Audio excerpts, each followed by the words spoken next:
Hello, YouTubers. Hello, subscribers. Kisses to all of you.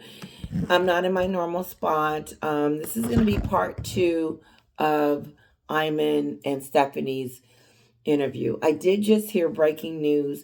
They are trying to get books off the shelves in Holland because of Obit Scobie naming the king the royal racist. That's what it's called, the royal racist. And they can scramble as much as they want to, but he did that on purpose. He wanted us to know. It's too late. It's out. And I really think that him and Meghan wanted us to. They do things sneaky and underhanded. This is Meghan's MO. Talking about leaking letters and who's leaking this and who's doing that. The king's the racist and they mistreated her and they fed her to the wolves and Kate's this bad person and William hates his brother. I mean, this is what Meghan wants us to know. She's loving it. I don't care where she is, what kind of backlash she's getting, but inside she's like, yes, everybody's back at my door. Real soon she gonna come out with a statement. Kisses to you guys. Let's continue. I don't know how much more time. I've been gone a long time. Both have valid opinions. You both have valid opinions. This only works if we hear them. My issue, Stephanie, when I'm hearing Iman talk about subtle microaggressions and a sort of subconscious racism, you can never defend yourself against allegations of racism if it's coming from a place of being accused of being, because whether something is a microaggression or whether it's subconscious is entirely subjective. It's subjective. You don't know if you're insulting that person or saying something racist if you don't know the culture, if you don't really know. And this wasn't a culture situation.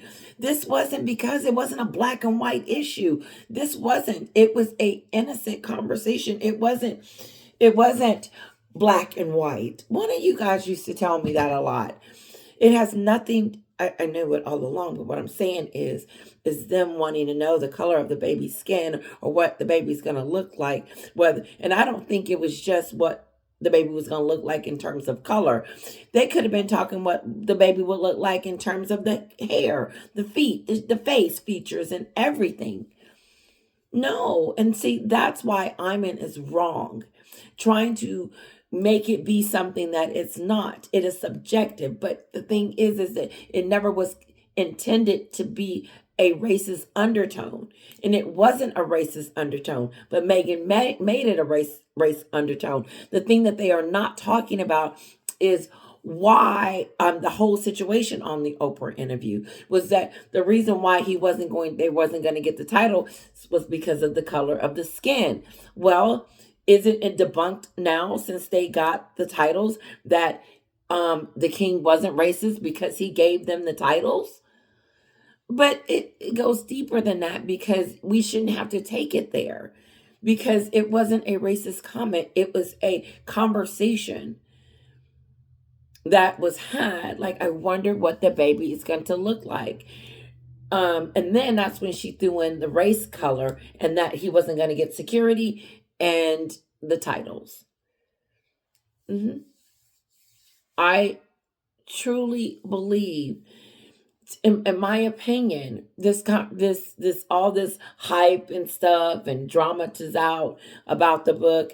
I think I want to say we hype it up more than I think what it should be. But it's the king.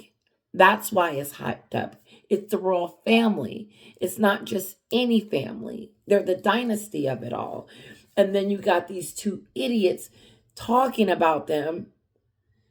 American people, question.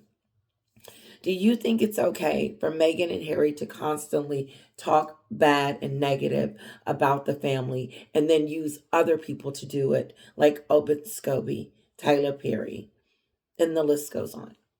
Is it okay for them to talk to Obit Scobie about personal things or things that they continually want to get out to us? And then here it is in a book. And then we're reading about the bash, the trashing Catherine every which way. William's a power hungry person. And he didn't even want to get him on the plane. No, this is them trying to change the story for their history. Let's get back to these two.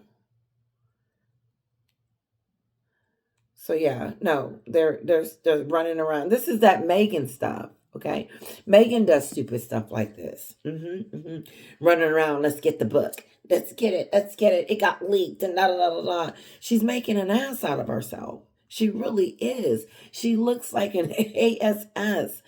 And I don't know how she's able to even be in Hollywood with this stuff. What are you guys doing with her? Like, seriously.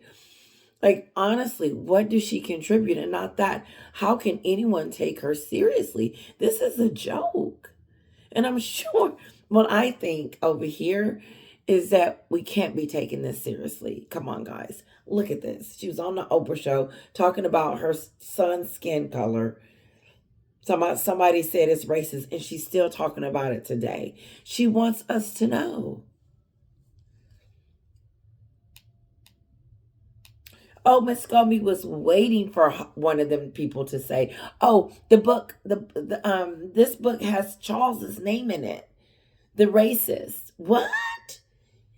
They found the book that had it. Let's get them off the shelves. No, Obed Scobie wanted to reveal it, and Meghan wanted him to do it for her.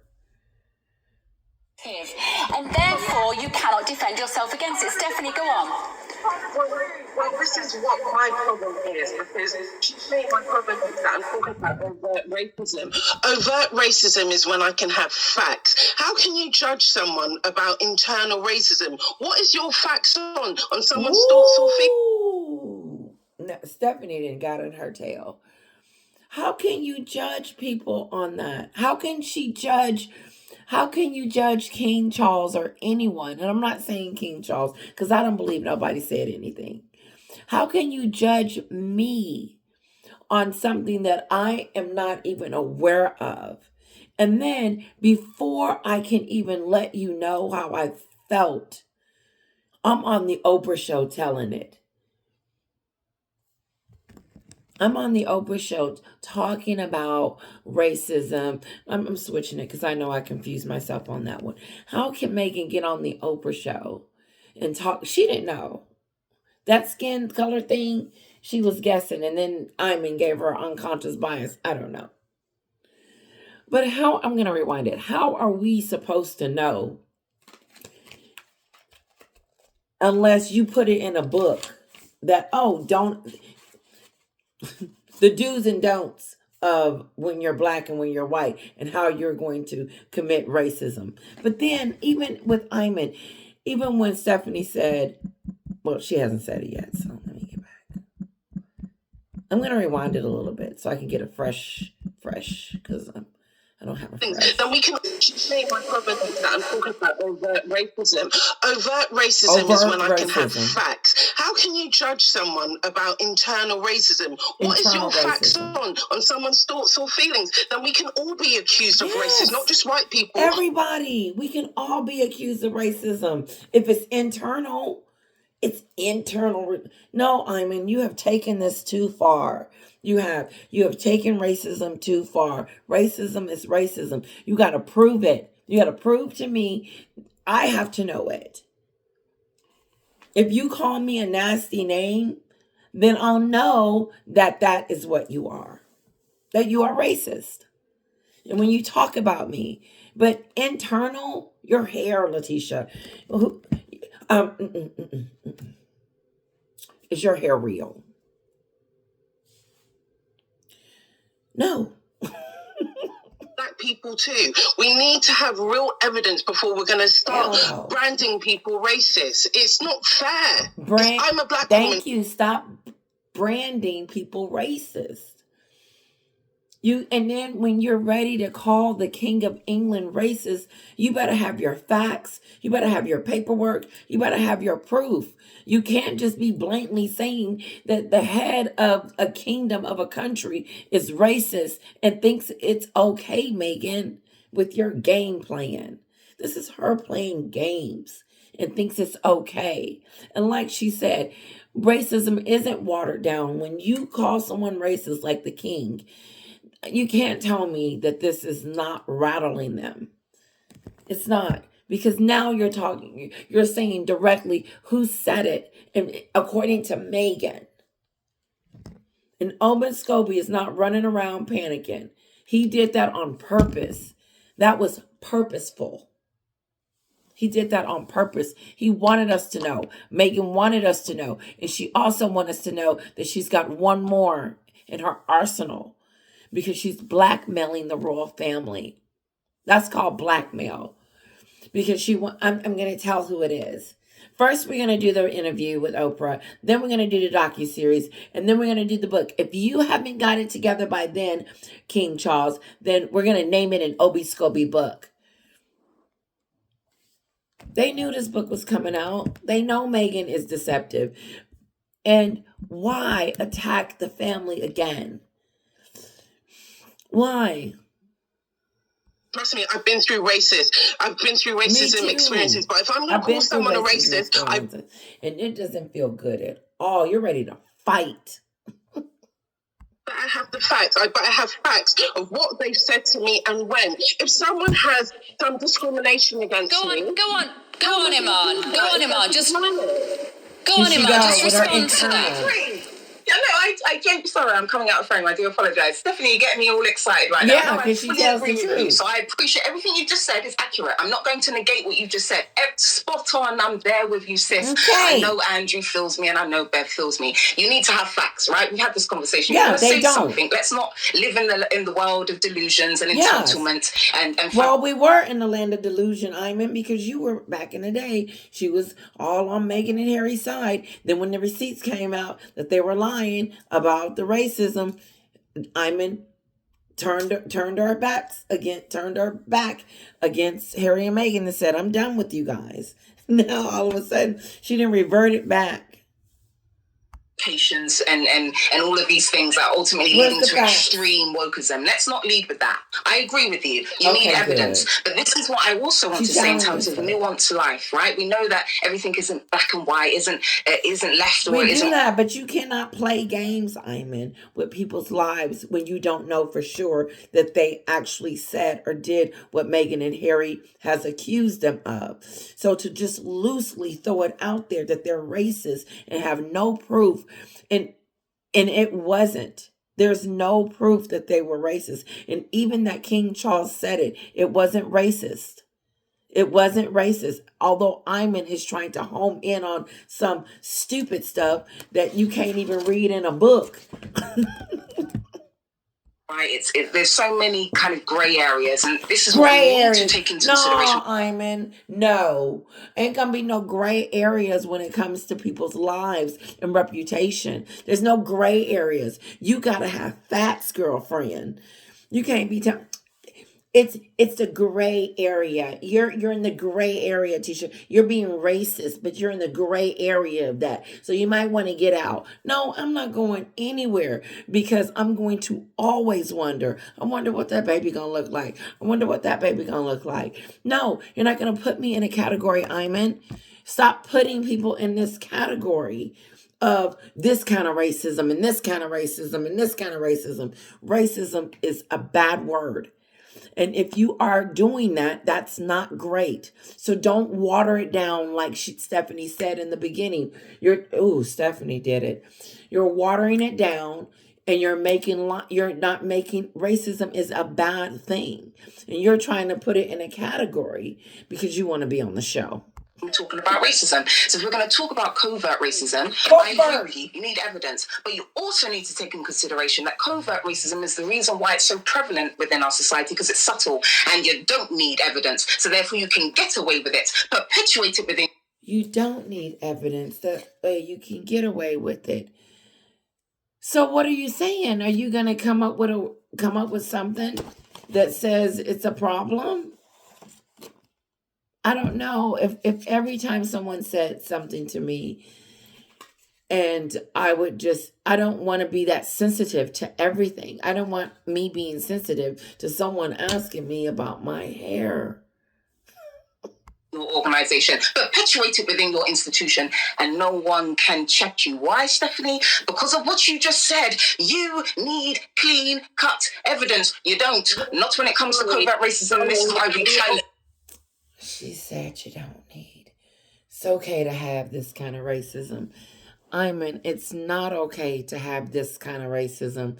It's not okay, because that would mean on a daily basis, I'm probably committing racism on an hourly.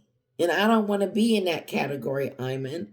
So stop putting people in this new racism claims that you're putting us in so that we can't even communicate with each other.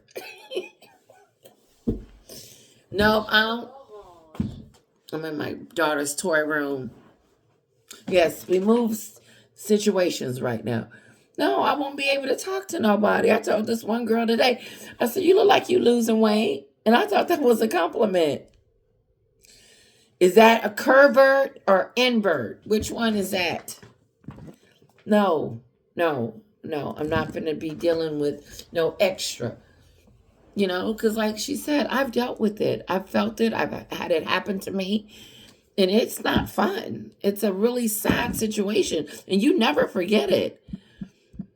But this underlying stupid stuff. From 1998, the Human Rights Act. Iman, we're going to go back to Stephanie. Iman. Go on, Stephanie.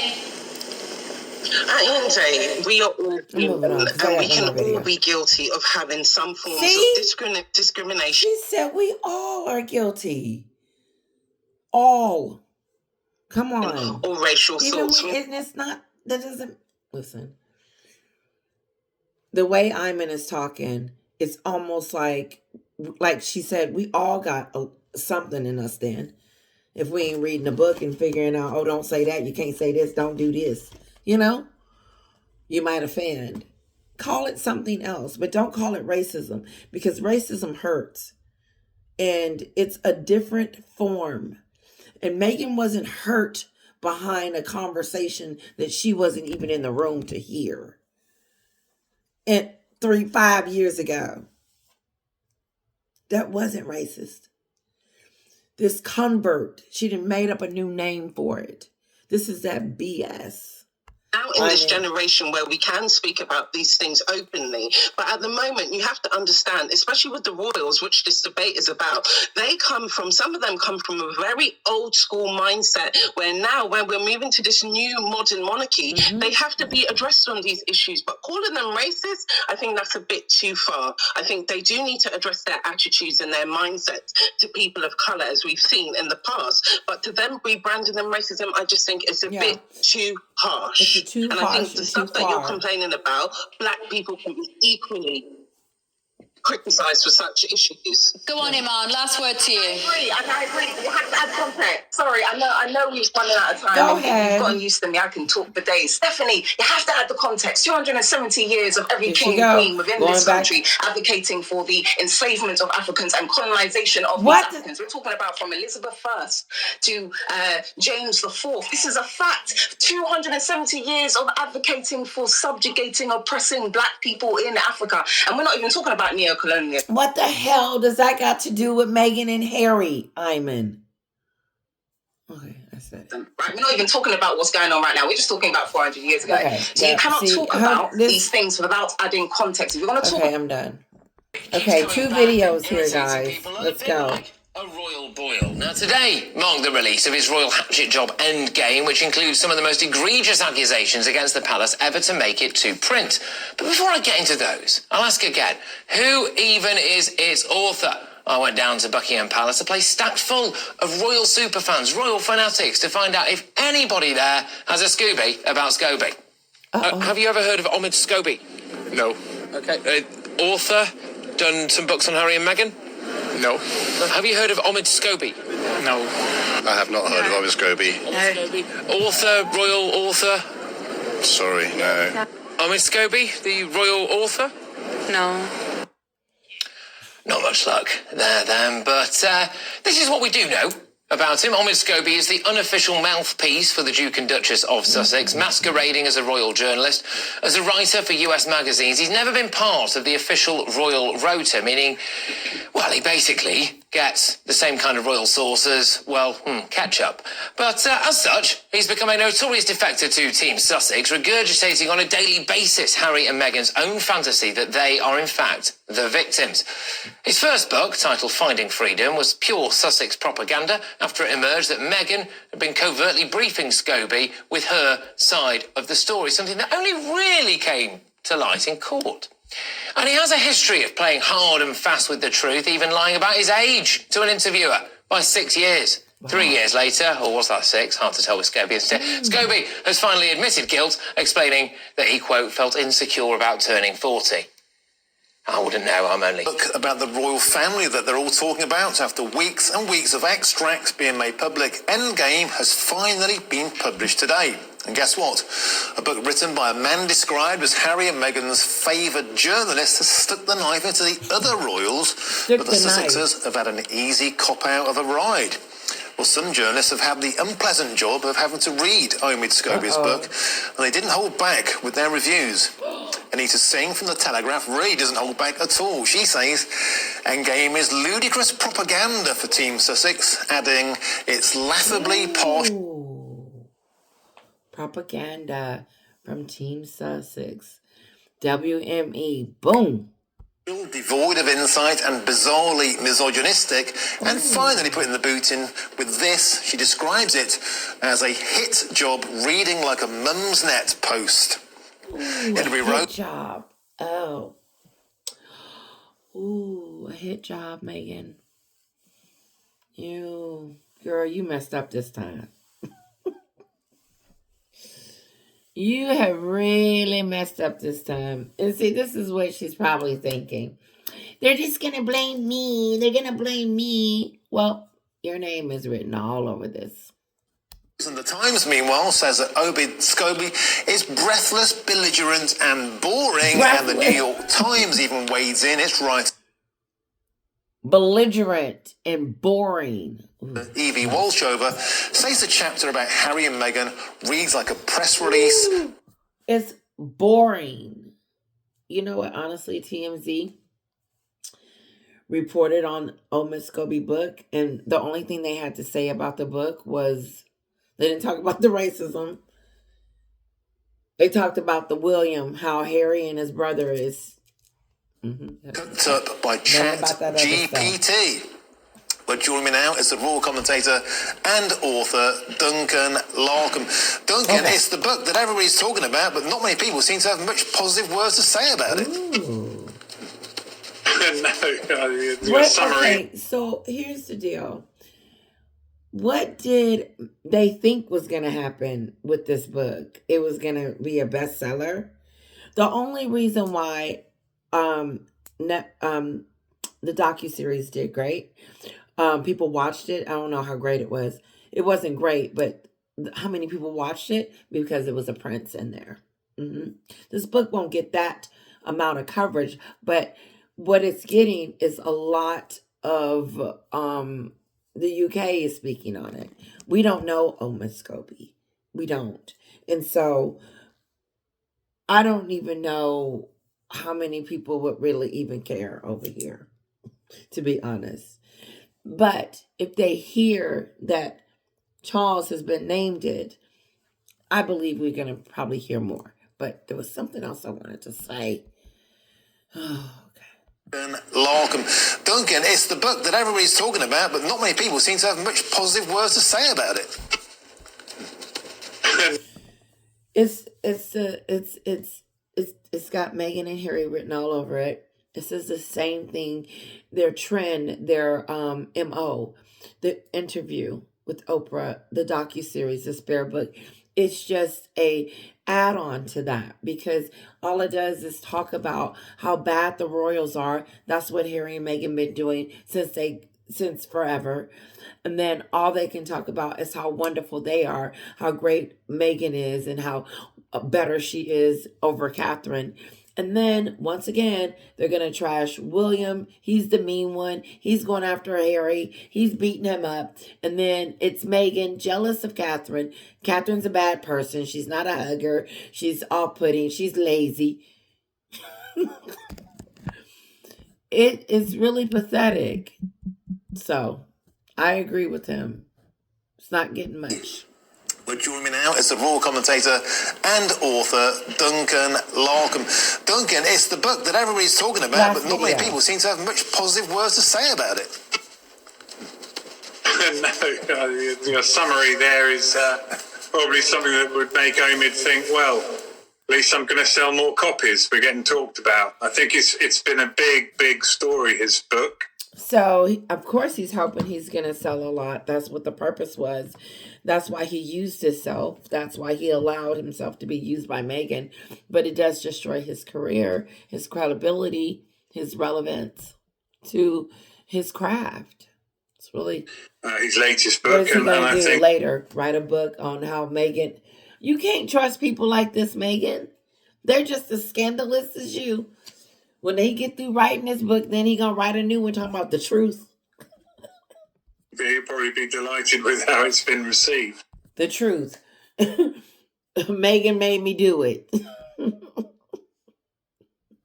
You think there may be a reapplication of the phrase, recollections may vary, about some of the content therein?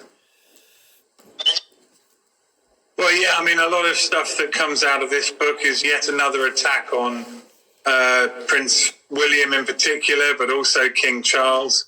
And it tries to throw a few more truth bombs, as you like, across the Atlantic towards the royal family. But, you know, how much this represents what Harry and Meghan themselves think and feel and say is we really don't know. The spiciest allegations in the book, of course, was this conversation about the skin colour of the Sussex's child Archie, or the speculation around that caused immense amounts of damage and pain. And now it turns out that Scobie is claiming there was not one but two royal racists. Yeah, that's right. The royal racists at large, and now it turns out there are two. He doesn't name them. He says he knows who they are. He said royal racists at large, but can't name them for legal reasons. You know. So he says he can't name them for legal reasons, but according to Holland, and I believe another place, he left King Charles's name in the book, and now they're scrambling trying to take the book off the shelves. No, you did that on purpose. That was a purposeful tactic. We had Harry in his interview when his book came out, Spared, just in January this year. Harry actually said, well, it wasn't a racism thing. It was you know, so Harry backtracked. So it's hard to see how this new book, reigniting those arguments, would carry favour with Harry himself. Now, Duncan, have you had the pleasure of tucking into this book yet? No, I haven't quite yet, but I've been reading about it. Do you think it will sell well? Or, I mean, is there anything left in it? I mean, we've been talking about the flaming thing for weeks. Nothing left. Look, I mean, this is the thing. People say, well, they're bored of Harry and Meghan, and yet you see this book and some of the revelations in it being front page stories around the world, in France, in Germany, and obviously here in the UK. Yeah, because they know that this is Meghan and Harry all over again. The interest in this royal rift isn't going anywhere. People are fascinated. And I think that's because Harry was such a popular royal. I'm sorry, guys. I gotta go. This was great. I enjoyed it. Kisses to all of you. Have a wonderful night. Don't forget to hit like, share, and hit comment. Real quick. I wanted to get to Catherine. I didn't get to her.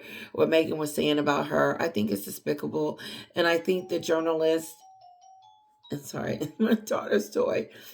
And other commentators are, you can tell that they're frustrated and disappointed in the book and what Omid Scobie said about their Princess of Wales. So, I think the bombshell for me is that the way they leaked, left the name in the book, and how they're trying to pretend like they didn't mean to do that. They meant to do that. That was on purpose. Meghan wants us to know. And I think right now she's at a all-time high with her with this book. And I wonder what reception, if they know, her celebrity friends know, I know Oprah do, I wonder what they think about this. Do you guys think, I wonder, do they think it's a game? Do they think she's just out for attention because she's not getting enough? And just why?